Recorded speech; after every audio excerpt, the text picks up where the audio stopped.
secara adat sudah diakui dan dijamin dalam Undang-Undang Dasar 45 sampai ke peraturan daerah Provinsi Papua.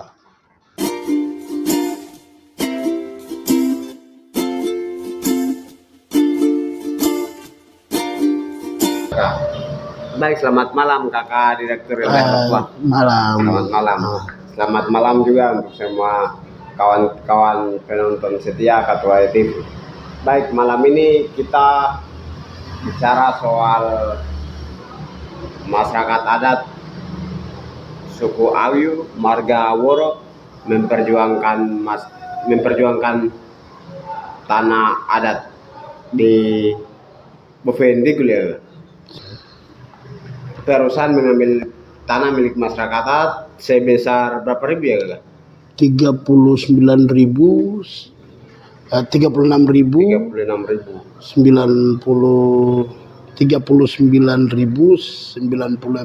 hektar. Itu termasuk 3 distrik, 4 distrik. Ya, 4 distrik. Oke. 3 sampai 4 distrik. Terima kasih buat Ketua ITV yang bisa datang liput kami dan juga bertanya terkait persoalan yang dihadapi oleh masyarakat adat Awiu, khususnya Marga Woro.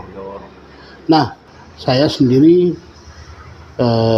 sebagai Direktur Lembaga Bantuan Hukum dan juga sebagai kuasa hukum dari pimpinan Marga Woro.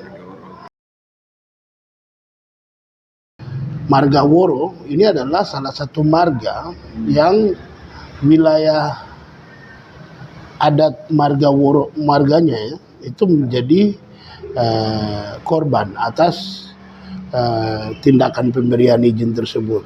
Kurang lebih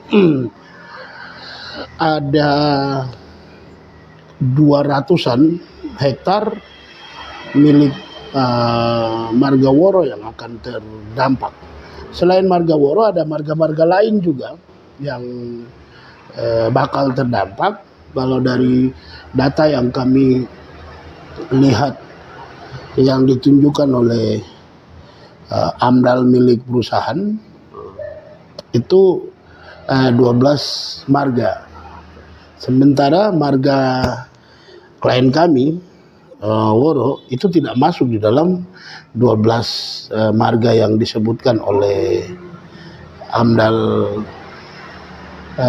perusahaan sawit itu. Nah, di sini kemudian menunjukkan bahwa ada pengurangan marga pemilik wilayah adat yang dilakukan dalam proses ini. Nah, keluarga besar Marga Woro ini sudah melakukan musyawarah adat sejak tahun 2013.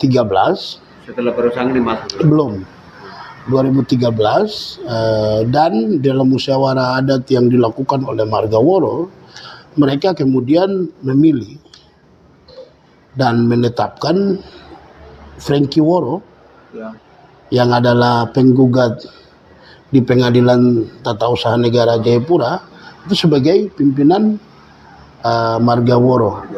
Nah, tugas dia sebagai pimpinan dari hasil musyawarah tersebut adalah untuk melakukan upaya-upaya agar bisa melindungi tanah adat, hutan adat, air adat, satwa-satwa yang hidup di dalam wilayah adat mereka dari ancaman eksploitasi yang dilakukan oleh siapapun. Nah, jadi dengan Frankie Woro sebagai pimpinan yang melakukan upaya hukum menggugat pemerintah dan juga perusahaan, itu adalah bagian dari tugas dia sebagai pimpinan yang memang dilantik sejak tahun 2013 dalam musyawarah adat yang dilakukan oleh keluarga besar Marga Woro. Itu bahkan sebelum perusahaan masuk? Sebelum perusahaan masuk. Nah, sebelum ada perusahaan yang saat ini digugat, atau yang melibatkan diri dalam gugatan yang dilakukan oleh Frankie Woro terhadap pemerintah, itu ada satu perusahaan yang duluan masuk di sana. Masuk di sana.